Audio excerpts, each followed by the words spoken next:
O Secovcast de hoje vai falar do setor imobiliário, mas eu acho que não poderia ser uma pessoa melhor para a gente conversar sobre o setor imobiliário de alguém que já esteve à frente do Secov, já esteve à frente do Secov Med, atuou na Associação Comercial e Empresarial de Maringá. E tem uma coisa importante, do qual eu, inclusive, quero ser uma testemunha ocular. Eu conheci e convivi com o pai desse empresário com quem a gente vai conversar, Pedro Granado. Bom, já falei tudo, né? Pedro Granado se transformou numa marca no setor imobiliário. Tem uma história anterior da pessoa, do personagem Pedro Granado, mas ele deixa um legado, que é um nome, e que se transformou numa grande empresa nas mãos dos herdeiros de Pedro Granado, e um deles está aqui comigo, que é o Theo Granado. O Theo Granado ele está à frente hoje, é CEO da Pedro Granado, no setor imobiliário. Ele é sócio participante da construtora Futura e da U3 Urbanismo, que inclusive tem empreendimentos em várias cidades, tem investimentos que estão hoje gerenciados por Theo Granado também no exterior, a gente vai falar um pouco disso. Theo, obrigado por participar do nosso podcast. Obrigado. Você tem uma história, inclusive, com o Secov, esteve à frente do Secov. Eu queria começar com você o seguinte: você faz parte de uma geração que, no início do século, final do século XX, início do século XXI, entrou como gestores. Num setor que, em Maringá, nos últimos 20, 30 anos, ele cresceu significativamente, né? Como é que foi você herdar um nome que você falou muito consolidado, meu pai e tal, mas você na prática iniciou um grande empreendimento a partir de um nome? Como é que é ser herdeiro de uma reputação e transformar essa reputação num grande negócio? Bom, primeiramente, o prazer é todo meu, né? Tá aqui no Secov Cash, esse projeto bem legal, achei muito interessante, topei na hora porque o Secov está muito ligado à minha vida profissional, né? E como entidade de classe, a gente ajudou lá há vários anos. Mas começar falando sobre o nome, né, é muito importante, porque meu pai, ele trouxe um legado que é a base da nossa empresa até hoje, que é a credibilidade. Então, como eu estava comentando com você anteriormente, ele formou um nome de anos e anos e anos de trabalho lá na época do Transparaná e fazendo o que era certo. E esse fazer o que é certo no mercado imobiliário é muito importante, porque ele mexe com a vida das pessoas. As pessoas às vezes compram uma casa na vida, né? Alugam Que é o grande imóvel, negócio da que é um vida das grande pessoas. negócio, ou alugam o lugar onde elas vão habitar com a sua família. Então a gente trata o aluguel ali de uma forma tão importante quanto a compra. E isso é uma grande responsabilidade. Então a base disso foi realmente trabalhar de forma correta. Seriedade, transparência, credibilidade, é isso que fez a nossa empresa. E lá no começo, como é que foi lá, né? Quando nós começamos a empresa, era uma empresa familiar, né? Pedro Granado e seus filhos, e ali, o que a gente sabia de governança corporativa? Muito pouco. Pra você ter uma ideia, eu sou formado em Direito na UEM, na época a gente não tinha um curso especializado em mercado Gestão. imobiliário, nada voltado para o mercado imobiliário. Tinha, né, administração de empresas e tal, mas era algo muito... Então, ali a gente Como você falou para mim, empírico, como seu pai fazia, Isso. era um experimento que você tinha de prática da vida que você tinha. O que a gente sabia, né? Qual que era o norte? Que era o norte de todo o princípio de comércio no mundo e em todas as... É você servir, você atender bem, você fazer o certo. Então a gente fazia isso. Então a gente servia, atendia bem para a pessoa, puxa, cafezinho, o que eu preciso, o que eu posso, como é que a gente faz, retorno rápido. E a gente começou a organizar a nossa empresa. Então nós fomos a primeira empresa certificada pela ISO 9000 lá naquela versão do ano de 2000, onde tinha melhoria contínua. Não sei se você lembra, né? Primeiro lembro. era registrar os dados, depois não bastava só você registrar os processos, você tinha que fazer com que a empresa tivesse uma melhoria contínua sempre, né? Mas chegou um ponto que aquilo ali não bastava, né? Então não era só você estar com os processos em dia, você precisava crescer. E aí a gente fez também outra palavra que eu gosto muito, que é o inconformismo. Eu nunca fui um cara conformado de ter só aquele padrão de empresa, de receita, a gente sempre quis mais. Sabe aquela ambição saudável? Aquela coisa, tá bom, mas não tá Tá bom. bom, não tá bom. Tem que estar melhor. Tem que estar melhor, Assim. temos que crescer. Então, isso fez com que a gente, nessas épocas de estabilidade da empresa, a gente buscasse coisas diferentes. E aí a gente foi dando saltos, né? Então a gente deu um salto muito grande na imobiliária quando a gente saiu para fora e começou a entender que Maringá podia mais. Eu queria pegar uma fala, que a gente tava, antes de eu começar essa entrevista com o Theo, ele falou uma coisa sobre o pai dele. Você falou que teu pai foi muito inspirador na forma como ele foi como gestor, ele trabalhou na Transparaná como gestor muitos anos. E você falou assim, mas o que ele vendia? Ele vendia Jeep, vendia trator, vendia implemento agrícola. Mas quando saía para atender os clientes, às vezes ele recebia, e vamos pensar que isso é década de 1950, 1960, ele recebia pedidos de coisas que não tinham nada a ver com o que ele vendia. Né? E ele atendia as pessoas nisso também. E aí quando a gente pensa no mercado imobiliário, a gente pensa em ser humano, tem seres humanos. Tem os seres humanos ali que você vai atender, e tem seres humanos que vão ser aquelas pessoas que vão atender quem precisa do produto, né? No caso de um ambiente para morar, para montar uma empresa. A gente tem que ir além dessa coisa do que a gente trabalha e tem que conhecer com quem a gente trabalha e quem a gente vai atender, até onde as pessoas são importantes para o sucesso da sua empresa. Semana passada eu fiz uma palestra em Curitiba e a gente conta, não dá para a gente falar isso aqui tudo hoje porque o tempo é curto, mas criando uma sequência cronológica da nossa empresa, ela passa pela vamos dizer assim, por essa importância que as pessoas têm que trabalham conosco e também as pessoas que são atendidas por nós. Então, quando a gente também dá essa virada de chave, de falar assim, mesma coisa, a gente ia lá e olhava o salário base das pessoas que trabalhavam no mercado imobiliário, e era todo mundo igual. E aí nós falamos, será que a gente não pode fazer diferente? Será que a gente não pode melhorar? Será que a gente não pode... talvez remunerar melhor, comissionar mais agressivamente. E a gente foi buscando isso. E isso foi resultando num atendimento e uma rapidez com os nossos clientes que começou a melhorar demais.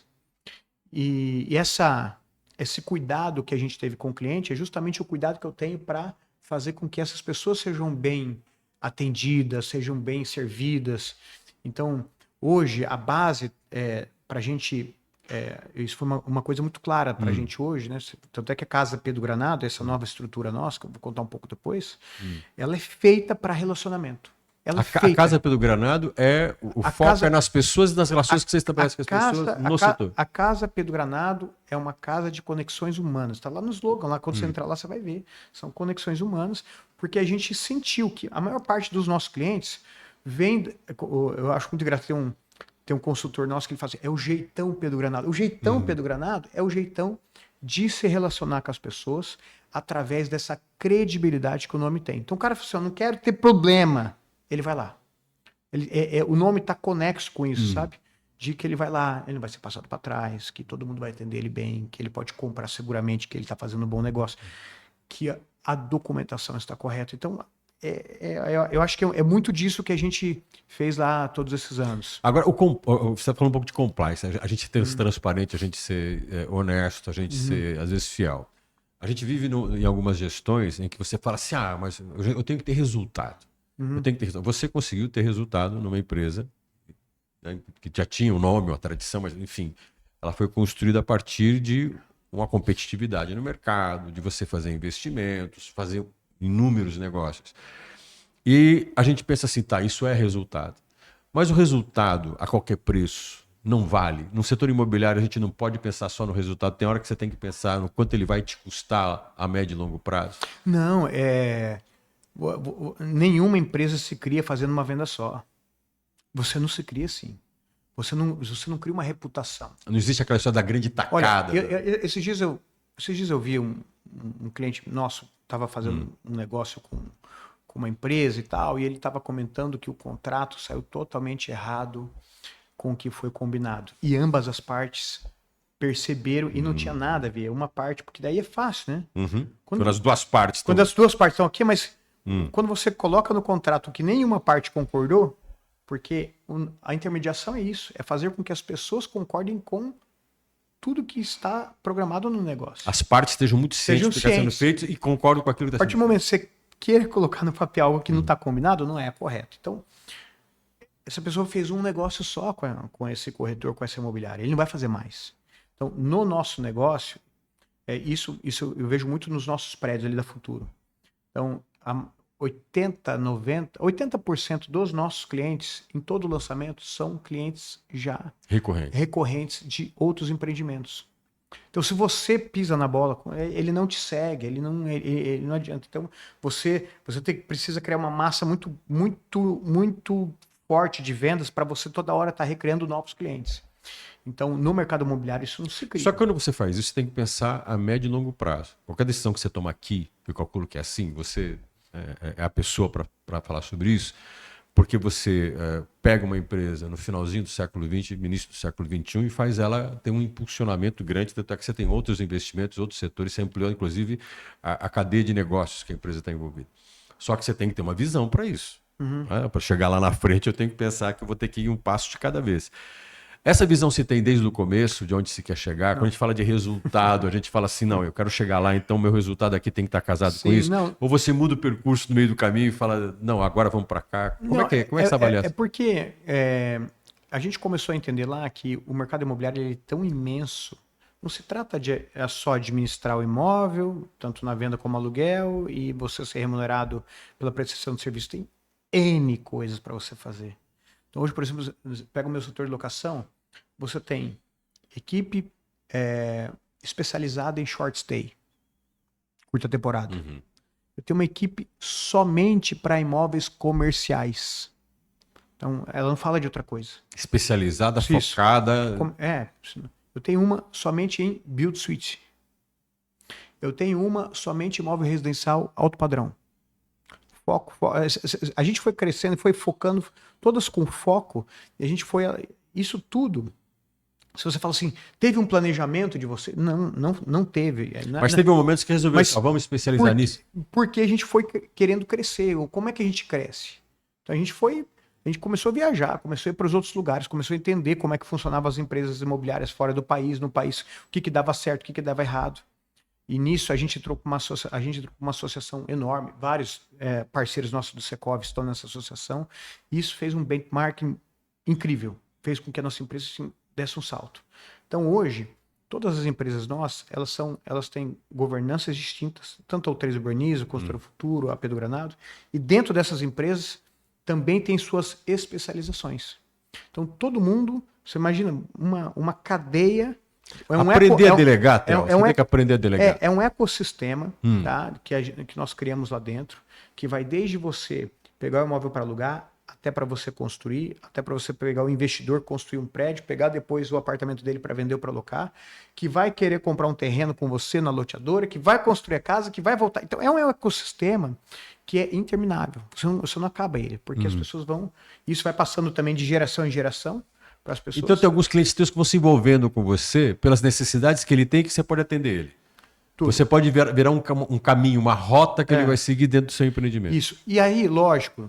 Então, nossa empresa, imagina, a gente lá desde aquela época, a gente já fazia os nossos planejamentos estratégicos, já tínhamos consultoria em todos os ambientes, modelo de governança, como eu falei para vocês. A loteadora, por exemplo, como ela é uma empresa maior, se tornou uma empresa maior, ela sempre é auditada por uma Big Four. Então, as empresas estão organizadas e, por elas estarem bem organizadas, elas têm essa visão de estar sempre planejando o seu crescimento. Agora eu queria aproveitar assim, você está à frente de um grupo de empresas, você está à frente de um negócio grande, né? Muitos dos que estão acompanhando a gente, às vezes tem um empreendimento imobiliário menor, tem uma coisa pequena. Mas implica que mesmo, independente da proporção do tamanho do empreendimento, você tem que pensar dessa forma, quer dizer, você tem que aprender a profissionalizar, você tem que aprender a delegar, você tem que aprender o momento da atenção. A gente vê empresa, eu estava vendo uma empresa esses dias, né, um case, porque a gente aprende com todo mundo. Eu aprendo com pessoas que começaram a trabalhar com o mercado imobiliário ontem. Eu estou aprendendo. Porque às vezes as pessoas criam coisas que ainda não foram feitas. Então, para quem está começando, eu vi empresas que começaram há 2 anos atrás já vendendo meio bi de VGV 3 anos depois que a empresa começou a ser criada. Mas com o quê? Né? Eu sempre falo muito, não só para as empresas, mas só para os corretores. Corretores que começam comigo, eu faço questão de ter uma conversa pessoal. Ela é meio dramática, assim.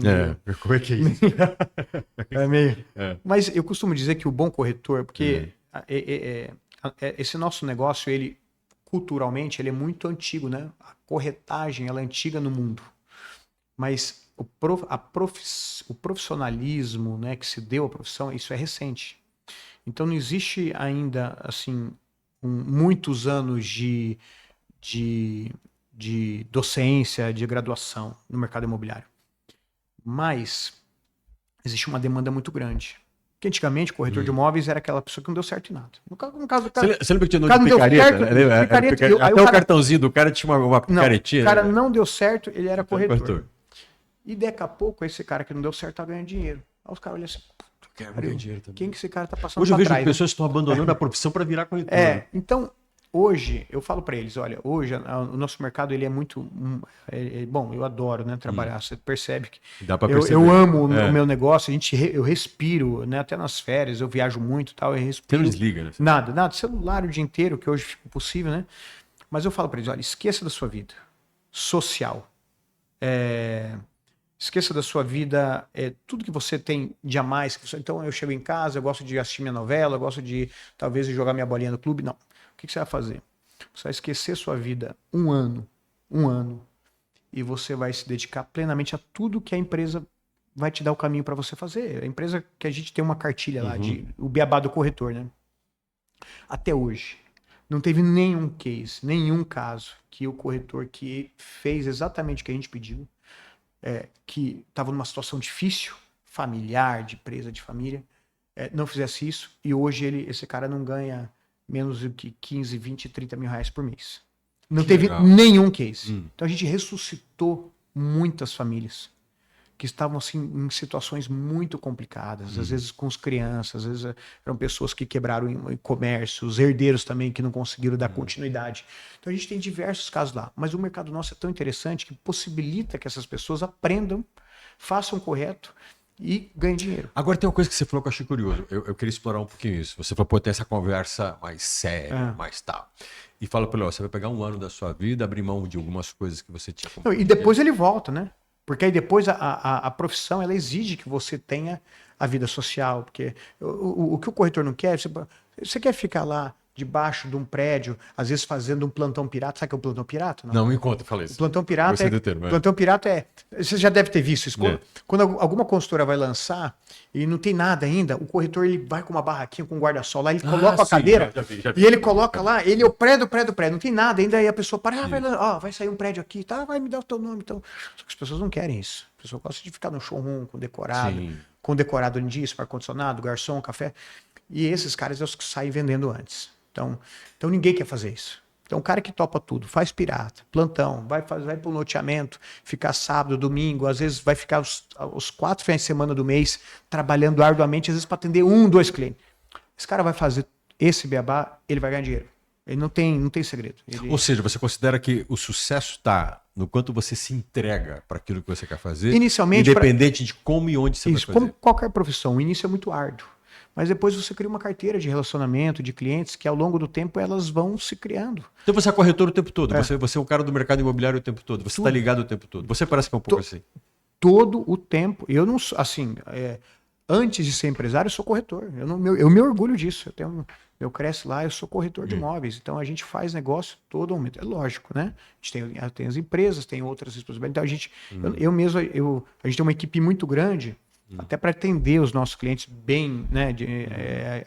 A gente distribui isso, né? Mas, de uma forma geral, a minha paixão é intermediar e prestar serviço. Theo, eu quero fazer uma pergunta exatamente pelo teu crescimento. Eu primeiro quero te fazer uma pergunta bem objetiva. Né? Hoje, quantas pessoas, colaboradores, corretores, pessoal administrativo, pessoal que vocês têm espaço de obras, quantos funcionários vocês têm hoje? Pensando as 3 marcas aí. Porque assim, ó, nos prédios, É difícil, né? Porque Tá, vamos pegar aí um número... Ó, cada empreendimento tem... a gente sempre tem 6 torres construindo, de 50 a 60 funcionários ali, né, nas obras, né?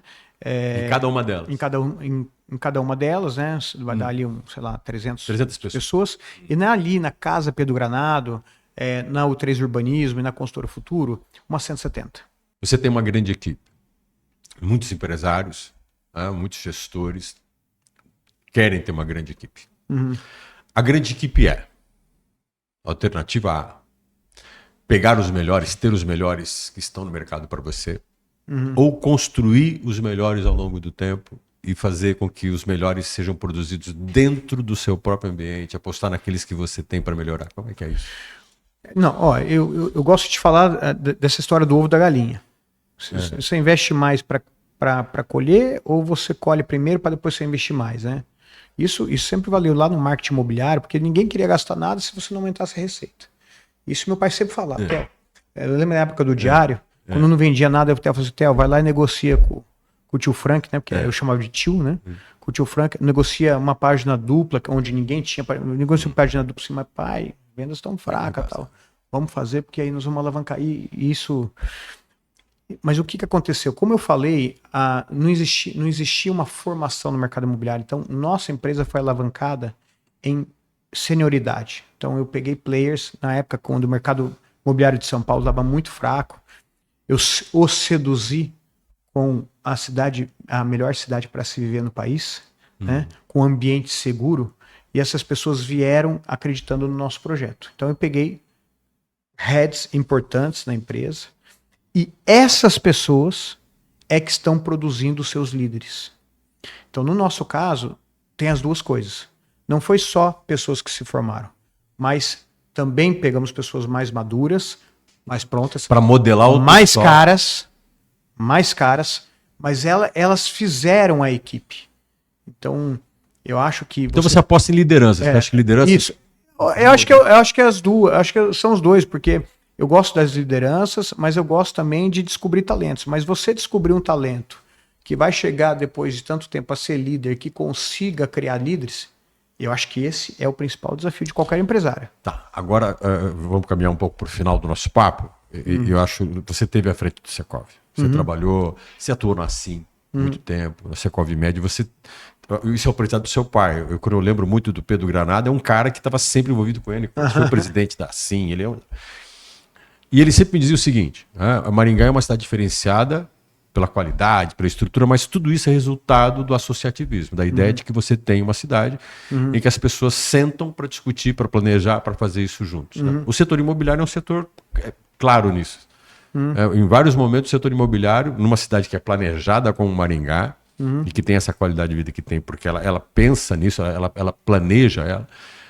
O setor imobiliário tem um papel importante. Né? E você tem uma empresa que, claro, você tem vários investimentos em várias cidades, dá até para fazer comparação com Maringá, mas essa cidade planejada contribui, às vezes, para isso, o associativismo contribui. Como é que é gestar dentro de Maringá um setor como o teu, onde existe esse, Maringá é a melhor cidade do país para se viver, tá? Mas isso sobe a régua. E, ao mesmo tempo, cria uma necessidade constante de um aperfeiçoamento no setor. E você estava comentando hoje comigo, antes da entrevista, assim, Gilson, o futuro é promissor. E eu queria que a gente fechasse falando o seguinte: você herdou um nome, construiu uma empresa, ampliou um negócio numa cidade que é como Maringá é. Qual é o futuro que você deslumbra para o setor imobiliário e para os empreendimentos? Primeiro, eu só vou brincar uma coisa que eu gosto de fazer essa analogia, que eu digo que assim é a nossa rede social de antigamente. Lembra quando as pessoas não tinham voz? Não tinha. Assim tinha voz. Então, assim era o jeito de você trazer os problemas da sociedade maringaense ali serem analisadas, e as pessoas lutavam bravamente por tudo aquilo que se achava certo na cidade, né? E aquilo fez com que a cidade tivesse uma ajuda externa do que o governo público, e a gente sabe que a máquina pública é muito complicada, né? Então isso melhorou muito, tá? Esse associativismo, tudo que foi criado aqui, os bancos, as cooperativas, é um exemplo nosso. Então eu digo que assim, ela não podia faltar de dizer isso, que eu acho que hoje a voz que a gente tem nas redes sociais, quando a gente quer talvez reclamar de alguma coisa, ou talvez pontuar alguma opinião, era assim de antigamente, né? Então ela é muito importante e até hoje é, né? E eu acho que você ser gestor numa cidade como Maringá, eu digo que é muito mais fácil de você pegar uma cidade onde você tem muitos problemas. Então aqui a gente tem que cuidar do que é nosso. Então quando a gente desenvolve empreendimento imobiliário, a gente não pensa só na grana, tá? Porque a gente precisa também devolver um pouco para a cidade as conquistas que ela teve. Então, por exemplo, as obras do futuro. Nós temos um edifício que é o Aqualina, é o primeiro ganhador estadual do International Property Awards, que é o Oscar da arquitetura. Nunca teve esse prêmio. Então, às vezes, você pega o empreendimento dessas construtoras que estão fazendo esses prédios belíssimos, empreendimentos maravilhosos. Nós temos o Eurogarden, que está lindo ali com o Jefferson Nogaroli. A gente tem o Cidade Aruna, que está sendo criado. Então, a gente não faz qualquer coisa. E às vezes, quando você vai para uma cidade que não tem essa régua, como você falou, você não precisa de tudo isso. Entendi. Então não dá você não se cobra fazer isso. Então não dá para lançar qualquer coisa aqui. Então não dá para eu lançar hoje um bairro, né, que a gente chama hoje acabou, né? Lá na U3 Urbanismo não tem mais a palavra loteamento. É um bairro. Bairro. Não dá pra gente falar Você vai ter que pensar o ambiente no todo dele. Não dá pra a gente falar de bairro só como cortar ruas e vender terrenos. É muito mais que isso. Então, eu acho que essa é uma grande contribuição que a gente dá, né? Que eu acho que também Maringá se fez com essas grandes empresas e também principalmente com o mercado imobiliário de tudo que foi produzido aqui, essa expansão toda que teve, né? A gente tem uma classe empresarial imobiliária muito arrojada, muito agressiva, e eu acho que nós estamos fazendo a diferença. Theo, queria te agradecer demais, né, pela história que você tem, pela forma como você aceitou o convite de vir aqui no Secovcast. Você tem uma história com o Secov, eu acho que isso é importante. Muito obrigado pela tua presença. Mais uma vez, obrigado à família Secov, né? E a gente está aqui à disposição sempre para ajudar aqui o associativismo, e o Secov é um deles. O Secovcast de hoje entrevistou o Theo Granado. O Theo ele tem uma história fantástica que começou com um grande nome, mas que se construiu uma grande empresa a partir de uma credibilidade. No setor imobiliário, eu quero pegar uma fala do Theo que eu queria resgatar, né? Às vezes a gente não pode focar no resultado imediato, a gente tem que construir uma história. Construir essa história implica em saber pensar e repensar as ações que a gente toma com responsabilidade, transparência e confiabilidade. A gente vai construindo ao longo um capital que eu acho que é fantástico, que é a confiança e que gera fidelidade, seja para um cliente, seja para as pessoas que trabalham com você. E o Secovcast quer pegar experiências como a do Theo, trazer aqui para você poder pensar, refletir o seu empreendimento, o seu negócio, a sua vida, e fazer dessa discussão, dessa conversa que a gente tem, uma referência também para você repensar o seu papel na sociedade, o seu negócio, aquilo que você pretende fazer. Até a próxima.